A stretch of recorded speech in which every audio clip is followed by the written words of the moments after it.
मेरे प्यारे शिक्षक एवं मेरे प्यारे मैम एवं मेरे दोस्त, हम सभी जानते हैं कि आज इकट्ठा हुए हैं। इसका मुख्य मकसद खास करके भाषा को गलत बारे में हम नहीं बताना चाहेंगे। आप थोड़ा समय दें, आपको मैं बता दूं कि इसकी तैयारी बहुत दिनों से चल रही है। आज हम लोग संविधान को तो लागू कर चुके थे, लेकिन इसकी सफलता आज विस्तार से देखेंगे। इसीलिए धैर्य बना के रखें। उम्मीद करते हैं कि आपको बहुत मजा आएगा, है ना। तो सबसे पहली बात है कि हम लोग जो आज इकट्ठा हुए हैं दिवस मना रहे हैं, यानी आज ही के दिन 26 जनवरी 1950 को हमारा देश का संविधान लागू हुआ था। संविधान एक दिन में नहीं बना था, इसे बनने में बहुत सारी कठिनाई लगी। डॉक्टर भीमराव अम्बेडकर जिन्होंने संविधान को लिखा था, ये बहुत कठिनाई की बात है।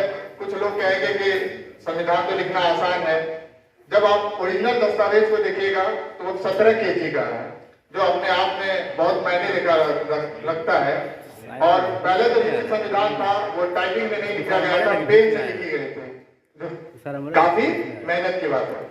जैसा कि गणतंत्र दिवस मना रहे हैं, 75 साल आजादी के हो चुके हैं और आजादी का अमृत महोत्सव भी मना रहे हैं। इस बार के हम संविधान हमको क्या सिखाता है? संविधान हमको चलना सिखाता है, बोलना सिखाता है और आपकी आजादी को दिखाता है। जब हमारा संविधान लागू हुआ था, इस समय 395 अनुच्छेद, 22 भाग और 8 अनुसूचित थे। यानी आज जो हम फ्री होकर बोल रहे हैं, आर्टिकल 21 का सहारा लेकर हम बोल रहे हैं। आज जो आप यहाँ शांतिपूर्वक बैठे हैं, आर्टिकल 19 का यूज कर रहे हैं।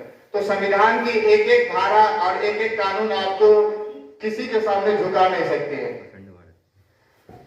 मेरा विचार है कि संविधान एक विचार है और एक कानून है जो धीरे धीरे आगे बढ़ाता है। संविधान लागू हुआ, देश में गरीबी कम हुई। अभी एक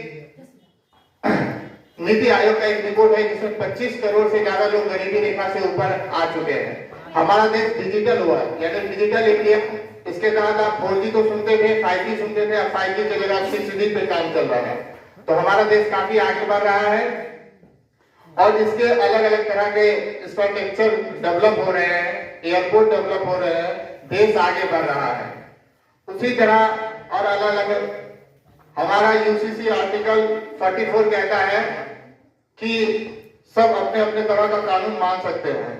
आप कोई भी रिलीजियस का हो, संविधान हमको अधिकार देता है कि हम अपनी भाषा, अपनी बोली, अपनी पहनावा, अपने खान पान को सुरक्षित रख सकते हैं। आपको कोई भी देश के अन्य नागरिक आपको नहीं छीन सकता है, देश के राष्ट्रपति भी नहीं, क्योंकि आपका ये फंडामेंटल राइट है।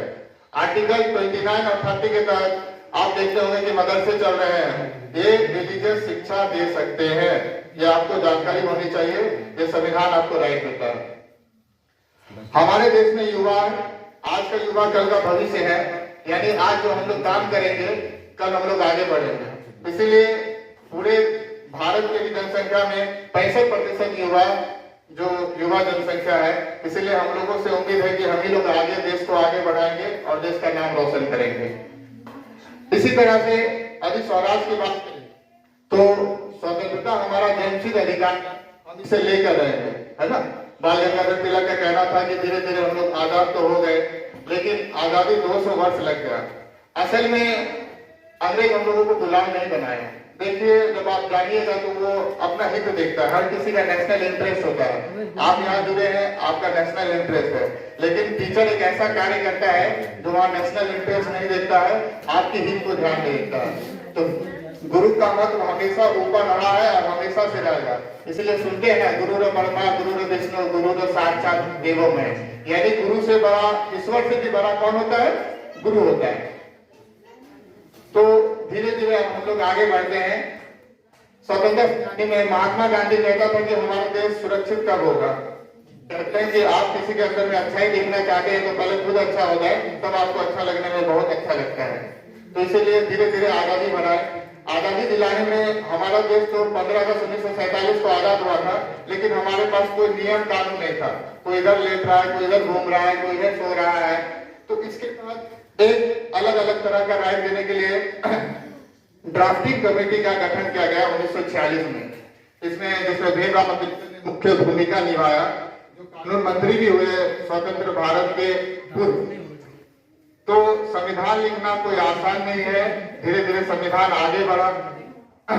हम लोग अलग अलग तरह के नारे लगाते हैं। आज हम सुनते थे जय जवान जय किसान। अगर किसान नहीं रहेगा तो हमारा देश नहीं चलेगा, जवान नहीं रहेगा तो हम सुरक्षित नहीं रहेंगे। इसलिए बॉर्डर के लिए सुरक्षा जरूरी है।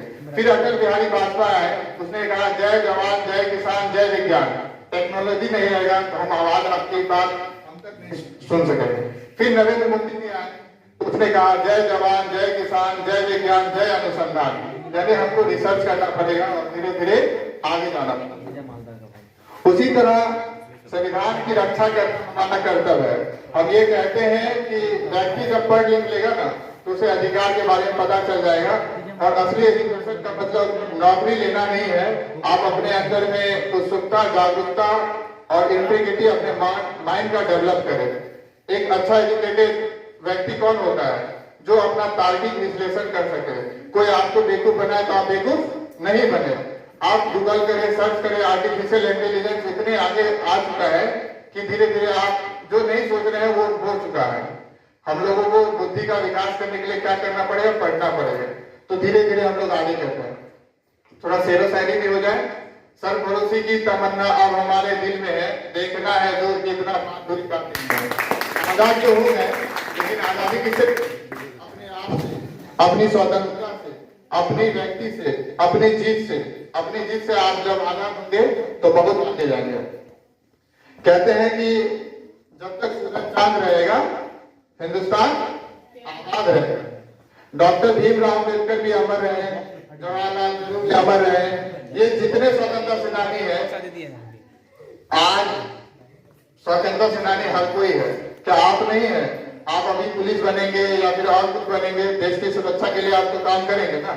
हम लोग कुछ करेंगे, आगे बढ़ेंगे, हम लोग इस देश के लिए कुछ काम करेंगे, धीरे धीरे आगे बढ़ेंगे।